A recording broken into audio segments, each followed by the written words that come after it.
గోదావరి నల్లమల సాగర్ పేరుతో కృష్ణా జలాలను కొల్లగొట్టేందుకు ఏపీ కుట్ర చేస్తోంది. శ్రీశైలం జలాశయం నుంచి సిద్ధంగా ఉన్న వెలిగొండ టన్నెల్స్ ద్వారా నీటిని నల్లమల సాగర్ కు పంపించే పనిలో పడింది. అక్కడి నుంచి పెన్నా బేసిన్ లో ఉన్న 300 టీఎంసీల సామర్థ్యం గల రిజర్వాయర్లకు కృష్ణా జలాలను తరలించే భారీ ఎత్తుగడకు బాబు సర్కార్ ప్రణాళికలు రచిస్తోంది. దీనిపై సర్వత్రా విమర్శలు వెల్లువెత్తుతున్నాయి. ఏపీ కుట్రలను అడ్డుకోవాల్సిన కాంగ్రెస్ సర్కార్ చూసి చూడనట్టు వ్యవహరించడంపై తెలంగాణ వాదులు తీవ్ర ఆగ్రహం వ్యక్తం చేస్తున్నారు.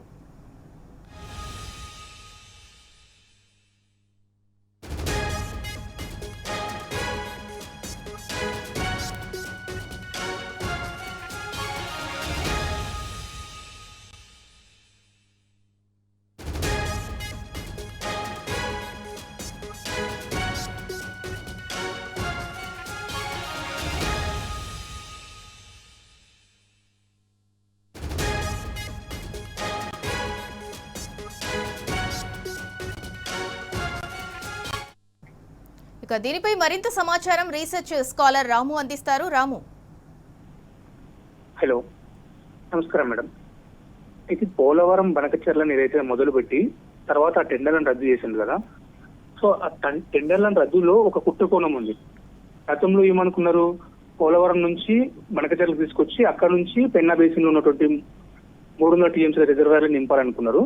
సో అక్కడ నాగార్జున సాగర్ నుంచి నీళ్లు తీసుకోవడానికి ఒక పెద్ద కుట్ర స్టార్టింగ్ చేసిన.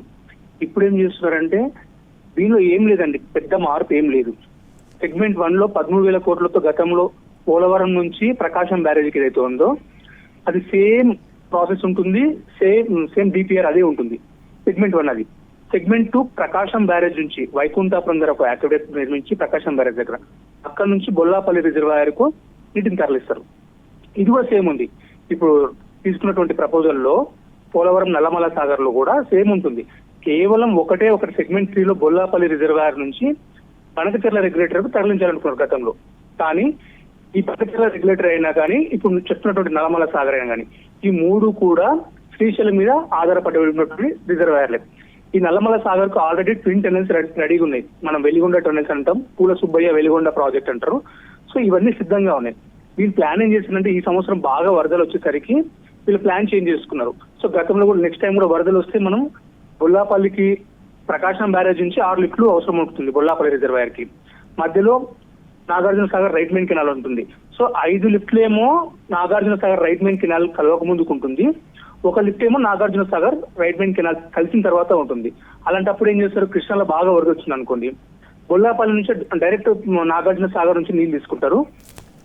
అప్పుడు ఒక లిఫ్ట్ ద్వారా బొల్లాపల్లి రిజర్వాయర్ కు 300 టీఎంసీల 200 టీఎంసీల వాళ్ళు చేస్తున్నటువంటి ఆ రిజర్వాయర్ సామర్థ్యానికి పెంచి నిలుపుకుంటారు. అలాంటప్పుడు పోలవరం నుంచి నీళ్ళు తీసుకురారు. సో నాగార్జున సాగర్ లో మనం వాటర్ కోల్పోయే ప్రమాదం ఉంది. వాళ్ళు రైట్ మెయిన్ కెనాల్ సామర్థ్యాన్ని కూడా 1 కిలోమీటర్ నుంచి 80 కిలోమీటర్ కు ఏదైతే మనకు పోలవరం నుంచి వస్తున్నటువంటి కెనాల్ కు లింక్ చేస్తారు.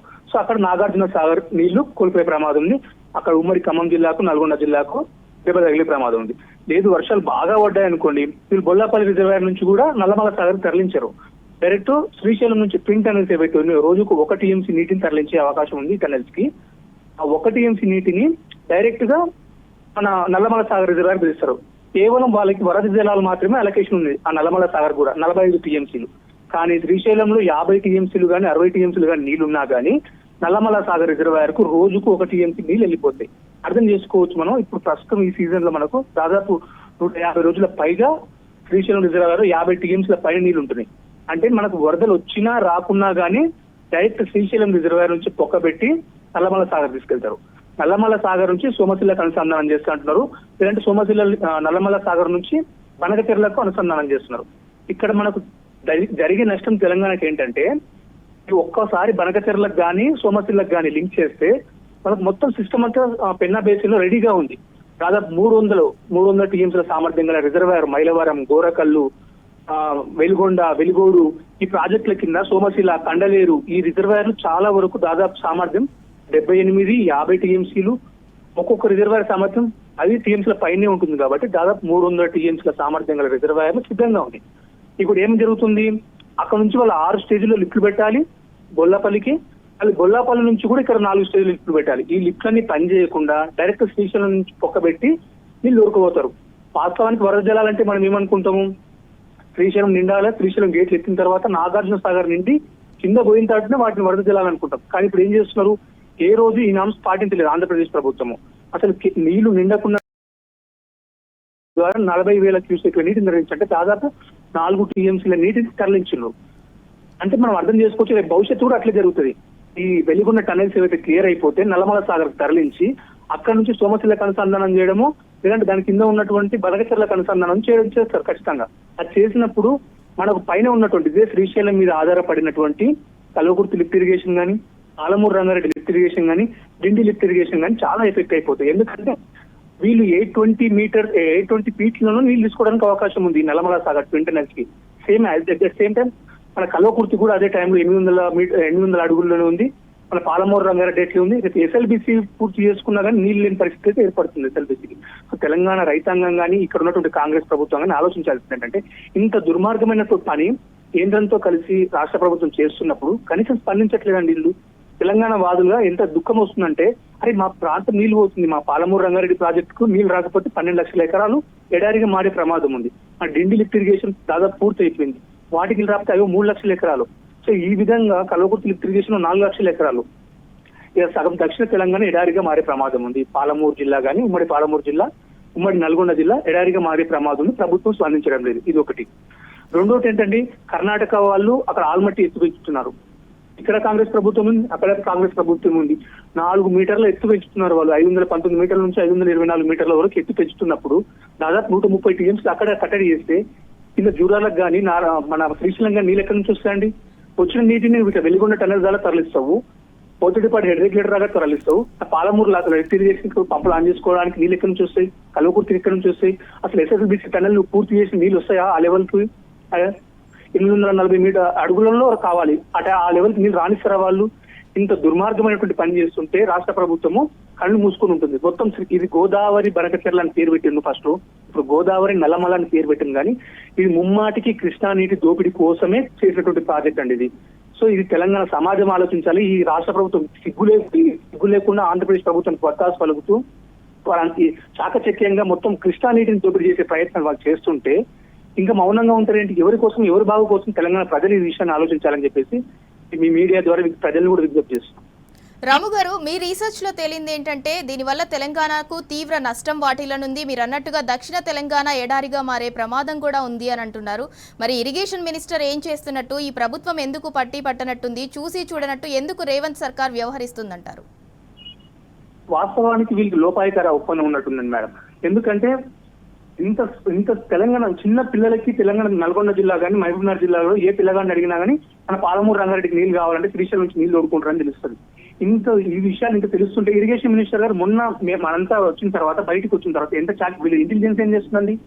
వీళ్ళు ఇంటెలిజెన్స్ బయట పెట్టాలి కదా. అసలు ఆంధ్రప్రదేశ్ లో ఆ పత్రికలు రాస్తున్నాయి, వాళ్ళ అధికారులు బహిరంగంగా మాట్లాడుతున్నారు. నల్లమల సాగర్ నుంచి ఇట్లా బనకచెర్ల క్లీన్ చేసుకుని మొత్తం 300 టీఎంసీల నీటి రిజర్వాయర్లను మనం ఇక్కడ నుంచి కృష్ణా నుంచి నింపుకోవాలి అని ఒక ప్లాన్ చేస్తుంటే ఈ రాష్ట్ర ప్రభుత్వం పట్టిలేదా? వీళ్ళిద్దరు ముఖ్యమంత్రులు కలుస్తారు కదండి, ఢిల్లీకి పోయి సిగ్గు లేకుండా కలిసి వచ్చి సంతకాలు పెట్టించిండు బనకచెర్ల కోసం మీరు చేసుకోండి అని చెప్పేసి. సో ఎంత అన్యాయం తెలంగాణ జరుగుతుందంటే ఈ ముఖ్యమంత్రి తెలంగాణ వాదం లేదు. ఈయన పేరుకు పాలమూరు బిడ్డ అయినప్పటికీ ఈయన పాలమూరు జిల్లాలో కట్టినటువంటి ఒక్క ప్రాజెక్ట్ కూడా పోలేదు. ఇప్పటి వరకు కూడా 2 సంవత్సరాలు అవుతుంది, ఒక్కసారి కూడా పాలమూరు రంగారెడ్డి ప్రాజెక్ట్ కానీ, డిండి ప్రాజెక్ట్ కానీ, పెండింగ్ లో ఉన్నటువంటి ఏ ప్రాజెక్ట్ ఈయన విజిట్ చేయలేదు. ఇరిగేషన్ మినిస్టర్ గారికి నల్గొండ జిల్లా తప్పితే ఇంకా వేరే జిల్లాలు పట్టవు. వీళ్ళు గోదావరి నీటిని తీసుకెళ్లినా పట్టి లేదు, కృష్ణా నీటిని తీసుకెళ్లినా పట్టి లేదు. వాళ్ళు చాకచక్యంగా అన్ని పనులు చేసుకుని రేపు ట్రిబ్యునల్ ముందు అడుగుతారండి, మేము ఆల్రెడీ ప్రాజెక్ట్ కట్టుకున్నాం, ఇన్ని వేల కోట్లు పెట్టి ఖర్చు పెట్టి మేము ప్రాజెక్ట్ ఇవ్వటం, మాకు నీటి అలొకేషన్ చేయమంటారు. ఇది మన దగ్గర ఉన్నటువంటి పెండింగ్ లో ఉన్నటువంటి ప్రాజెక్టులు పూర్తి చేయట్లేదు. పాలమూరు రంగారెడ్డి సిద్ధంగా ఉంది. ఇప్పుడు పాలమూరు రంగారెడ్డి నుంచి పంపులు ఆన్ చేసి ఒక 8 టీఎంసీ నీళ్ళు స్టోర్ చేసుకో, తాగునీటి కోసం స్టోర్ చేసుకో సిద్ధంగా ఉన్నా కానీ ఈ మూర్ఖ ప్రభుత్వము ఇప్పటి వరకు ఆ పని చేయట్లేదు. ఇదే ఆంధ్రప్రదేశ్ శ్రీశైలం రిజర్వాయర్ నుంచి చిన్న ఉదాహరణ, శ్రీశైలం రిజర్వాయర్ నుంచి 400 టీఎంసీలు ఇప్పటి వరకు తరలిస్తే కేవలం తెలంగాణ తరలించింది 10 టీఎంసీలు మాత్రమే. ఎంత ఆశ్చర్యంగా ఉంది చూడండి. ఇది తెలంగాణ ప్రజలు చాలా ఆలోచించాలి. 400 టీఎంసీలు ఆంధ్రప్రదేశ్ తరలించకపోతే కేవలం 10 టీఎంసీలు తరలించి కళ్ళబ్బాయికి చూస్తున్నావు నువ్వు. పాలమూరు రంగారెడ్డి పంపులు ఆన్ చేయాలని కానీ, డిండి లిఫ్ట్ ఇరిగేషన్ పూర్తి చేయాలని కానీ ఏ చిత్తశుద్ధి లేదు కాబట్టి వాళ్ళకు బహిరంగంగానే వాళ్ళు ఒత్తాసు పలుకుతున్నారు ఆంధ్రప్రదేశ్ ప్రభుత్వానికి. ఎంత ధైర్యం అండి ఆంధ్రప్రదేశ్ కి? 10 ఏళ్ళు కేసీఆర్ గారు ఉంటే ఎందుకంత ధైర్యం చేయలేదు? ఎందుకు ఇప్పుడు వీళ్ళకి రేవంత్ రెడ్డి గారు వచ్చిన తర్వాత ఎందుకంత ధైర్యం చేస్తుంది ఆంధ్రప్రదేశ్ ప్రభుత్వం? అంటే వీళ్ళకి చిత్తశుద్ధి లేదు ఒకటి, వాళ్ళకి సరెండర్ అయిపోయినరు. వాళ్ళ పదవుల కోసము ఇంకొక దానికోసము అణిగి వీళ్ళు సరెండర్ అయిపోయి తెలంగాణ ప్రయోజనాలు దెబ్బతీస్తున్నటువంటి ఫీలింగ్ నాకు కనబడుతుంది. ఎందుకంటే ఒక చిన్న రీసెర్చ్ స్కాలర్ గా నాకు తెలిసినది రాష్ట్ర ప్రభుత్వం తెలియదా, వాళ్ళ అధికారులు లేదా, యంత్రాంగం లేదా, ఆదిత్యనాథ్ దాస్ గారిని పెట్టుకున్నారండి. పాలమూరు రంగారెడ్డి ప్రాజెక్టును అడ్డుకున్నటువంటి ఆదిత్యనాథ్ దాస్ గారిని అడ్వైజర్ గా పెట్టుకుంటారు ఎవరన్నా? ఈ ప్రభుత్వం చిత్తశుద్ధి ఉంది అక్కడ తెలిసిపోతుంది. ఆదిత్యనాథ్ దాస్ ను పెట్టుకోవడంతోనే వాళ్ళకు 100% ఆంధ్రప్రదేశ్ మేలు జరిగే విధంగా చేస్తున్నారు. రేపు ట్రిబ్యునల్ తీర్పు వచ్చి 6 నెలలకి ఆ ట్రిబ్యునల్ తీర్పు వస్తుంది. ఆ ట్రిబ్యునల్ తీర్పులో కూడా సరిగా వాదన వినిపించట్లేదు. సో తెలంగాణకు తీవ్ర నష్టంగా చేసే విధంగానే ఈ ప్రభుత్వం, కాంగ్రెస్ ప్రభుత్వం, రేవంత్ రెడ్డి గారు వ్యవహరిస్తున్నారు. ఉత్తమ్ కుమార్ రెడ్డి గారికి ఈ మాత్రం సోయి లేకుండా వ్యవహరిస్తున్నారంటే వీళ్ళు లోపాయికారి ఒప్పందమే అని నాకు అనిపిస్తుంది. రాము గారు, మీరు అన్నట్టు రేవంత్ సర్కార్ అయితే పట్టి పట్టనట్టుంది. కేంద్ర రాష్ట్ర ప్రభుత్వాలు కూడా తెలంగాణ, దక్షిణ తెలంగాణ ఎడారిగా మారే ప్రమాదం ఉన్నా కూడా అస్సలు పట్టించుకోవట్లేదు అని అంటున్నారు. మరి మీ రీసెర్చ్ రిపోర్ట్ అంతా తీసుకెళ్లి ఇరిగేషన్ మినిస్టర్ ని కలిసే ప్రయత్నం చేశారా? లేదండి, మేము సోషల్ మీడియా వేదికగా పదే మేము చెప్తూనే ఉన్నాం. ప్రతి సందర్భంలో ఇది నష్టం జరుగుతుంది, తెలంగాణకు నష్టం జరుగుతుందని చెప్పేసి నేను ట్విట్టర్ వేదికగా, వివిధ ఫేస్బుక్, వివిధ మాధ్యమాల ద్వారా ఇరిగేషన్ మినిస్టర్ గారికి, ముఖ్యమంత్రి గారికి తెలియజేస్తున్నాము. వివిధ అధికారులకు చెప్తున్నాము ఈ తెలంగాణకు తీవ్ర నష్టం జరుగుతుందంటే ఏమేం చేయాలంటే మాకు ఈ విషయాలు తెలిసినా కానీ రాష్ట్ర ప్రభుత్వం పట్టించుకోవట్లేదని చెప్పేసి వాళ్ళ నుండి కూడా సమాధానాలు వస్తున్నాయి. సో రాష్ట్ర ప్రభుత్వం ఒక బీఆర్ఎస్ మాత్రమే పోరాడుతున్నాయి. కేంద్రంలో ఉన్నటువంటి 8 మంది బీజేపీ ఎంపీలు మాట్లాడారండి రాష్ట్రంలో. వీళ్ళకి పట్టి లేదా? వీళ్ళు తెలంగాణ వాళ్ళు కాదా? తెలంగాణకు ఇంత నష్టం జరుగుతుంటే తెలంగాణ ఉన్నటువంటి 8 మంది బీజేపీ నాయకులు ఆంధ్రప్రదేశ్ కొత్త కలుపుతున్నారు. సిగ్గుండాలి వాళ్ళు కొంతమంటే కొంత. గోదావరి జలాలు పోతున్నాయి, కృష్ణా జలాలు పోతున్నాయి. అసలు బేసిన్ లో లేవు ఈ నీళ్లు తీసుకోపోయేది, బేసిన్ అవతల తీసుకెళ్తున్నారు, పెన్నా బేసిన్ తీసుకెళ్లిపోతున్నారు. సో అది దుర్మార్గమైనటువంటి చర్య అది. థ్యాంక్ యూ రాము గారు.